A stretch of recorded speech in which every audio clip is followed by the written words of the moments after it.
Hello friends, இந்த மாதிரி கிறிஸ்பியான ஒரு கேஎஃப்சி சிக்கன் வந்து எப்படி பண்ணுறதுன்னு சொல்லி பார்க்க போகிறோம். ஸோ இங்கே வந்து பார்த்தீங்கன்னா இது ரொம்ப கிறிஸ்பியாகவும் உள்ளே வந்து சாஃப்டாகவும் இருக்கிற ஒரு சிக்கன். ஸோ வாங்க இது எப்படி பண்ணலான்னு பார்ப்போம். ஃபஸ்ட்டு வந்து இந்த சிக்கனை வந்து நான் க்ளீன் பண்ணி ப்ராப்பராக அலசி வச்சுருக்கேன். இதில் கொஞ்சம் சால்ட் வந்து சேர்த்துக்கிறேன். நெக்ஸ்ட்டு பார்த்தீங்கன்னா கொஞ்சம் பெப்பர் வந்து இதில் ஆட் பண்ணிக்கிறேன். நெக்ஸ்ட்டு கொஞ்சம் ஜீரா பவுடர், அதாவது ஜீரக பொடி வந்து இதில் ஆட் பண்ணிக்கிறேன். ஸோ இது எல்லாத்தையும் நல்லா மிக்ஸ் பண்ணணும். ஸோ இப்போ நல்லா வந்துட்டு கையை வச்சு நல்லா மிக்ஸ் பண்ணிக்கிறேன். ஸோ கையில் மிக்ஸ் பண்ணிக்கோங்க, அப்போ தான் நல்லா மசாலா எல்லாமே அதில் வந்து ஆட் ஆகும்.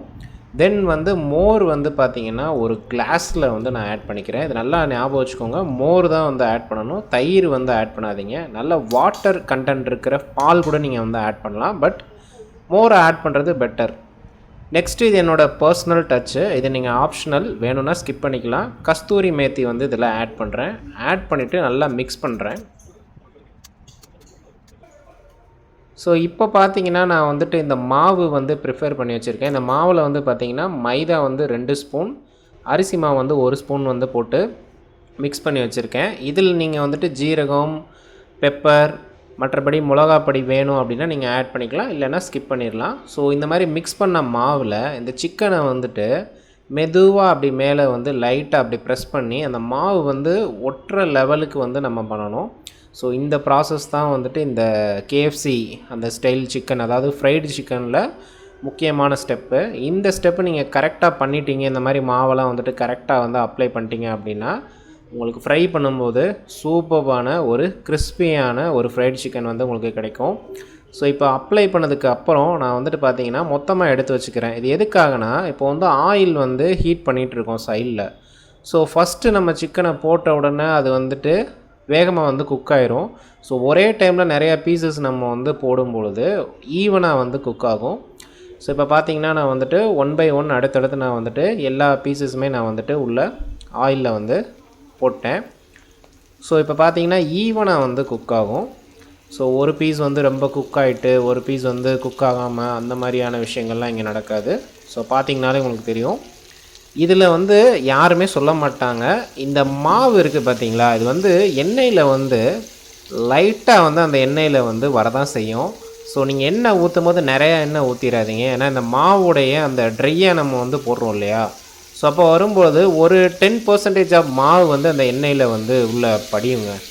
ஸோ எண்ணெய் வந்து கம்மியாக ஊற்றிக்கோங்க முடிஞ்ச வரைக்கும். பட் ஆனால் சிக்கன் வந்து உள்ளே மூழ்கிற லெவலுக்கு வந்து நீங்கள் அந்த எண்ணெய் வந்து லெவல் வந்து பார்த்துக்கோங்க.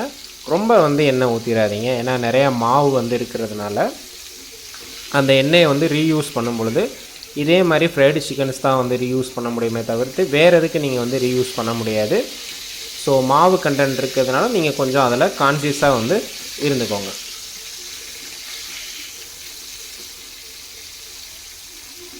ஸோ இது வந்து பார்த்தீங்கன்னா கிட்டத்தட்ட ஒரு 7 to 8 minutes வந்து நல்லா குக் ஆகணும். ஃபஸ்ட்டு ஹை ஃப்ளேமில் வந்து குக் பண்ணிக்கோங்க. அடுத்து வந்து பார்த்திங்கன்னா கொஞ்சம் மீடியம் ஃப்ளேமில் வச்சு ஒரு 7 to 8 minutes நல்லா வந்துட்டு குக் பண்ணிக்கோங்க. குக் பண்ணதுக்கப்புறம் பார்த்திங்கன்னா இந்த மாதிரி கலர் வந்து மாறிடும் உங்களுக்கு. ரெண்டாவது வந்து எண்ணெயில் வர்ற அந்த பபுள்ஸ் வந்து கம்மியாயிரும். ஒரு கிறிஸ்பினஸ் வந்து உங்களுக்கு அந்த கரண்டியில் வந்து நீங்கள் பெரட்டும் போது கிண்டும் போதே உங்களுக்கு அது தெரியும், நல்ல ஒரு கிறிஸ்பியாக வந்திருக்கு. ஸோ இங்கே பாருங்கள், இப்போ வந்து நான் ஆயிலை வந்து கம்ப்ளீட்டாக வந்து ட்ரை பண்ணிவிட்டு நான் வந்து ஆல்ரெடி ஒரு பிளேட்டில் வந்து பார்த்திங்கன்னா டிஷ்யூ பேப்பர் வந்து ரெடி பண்ணி வச்சுருக்கேன். ஸோ அதில் என்னுடைய சிக்கனை வந்து நான் அதில் வைக்கிறேன். ஸோ இப்போ பாருங்கள், நம்மளுடைய சூப்பர்வான ஒரு ஃப்ரைடு சிக்கன் வந்து ரெடி ஆயிடுச்சு.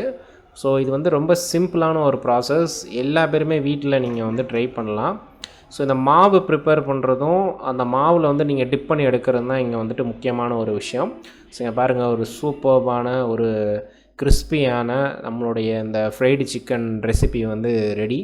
ஸோ இங்கே பாருங்கள், இதை வந்து ஒரு டொமேட்டோ சாஸோ இல்லை ஒரு வெஜ்ஜு மயோவோ இல்லை நீங்கள் வீட்டில் செஞ்ச மயோடையோ நீங்கள் வச்சு சாப்பிடும்பொழுது அதனுடைய அந்த டேஸ்ட் இருக்குது பார்த்தீங்களா, அது வந்து சொல்ல முடியாது. நீங்கள் சாப்பிட்டு பார்த்தீங்கன்னா தான் தெரியும். ஸோ இந்த ரெசிபி வந்து உங்களுக்கு பிடிச்சிருந்துச்சுன்னா நீங்கள் வந்து ஒரு லைக்கை போடுங்க. இல்லை இதில் வந்து எதுவும் ஃபால்ட் இருக்குது அப்படின்னா நீங்கள் கமெண்டில் சொல்லுங்கள். ஸோ நீங்களும் உங்கள் வீட்டில் இந்த மாதிரி ஃப்ரைட் சிக்கன் வந்து ட்ரை பண்ணி பார்த்துட்டு உங்கள் ஃபீட்பேக் வந்து கமெண்ட்டில் சொல்லலாம். ஸோ நம்மளுடைய இந்த சேனலை வந்து மறக்காமல் சப்ஸ்கிரைப் பண்ணிக்கோங்க. இந்த மாதிரி நிறைய ரெசிபீஸ் வந்து கம்மிங் டேஸில் வந்து வரப்போகுது. ஸோ இந்த வீடியோ பார்த்த அனைவருக்கும் தேங்க்யூ. சப்ஸ்கிரைப் பண்ண மறந்துடாதீங்க. தேங்க்யூ ஃபார் வாட்சிங்.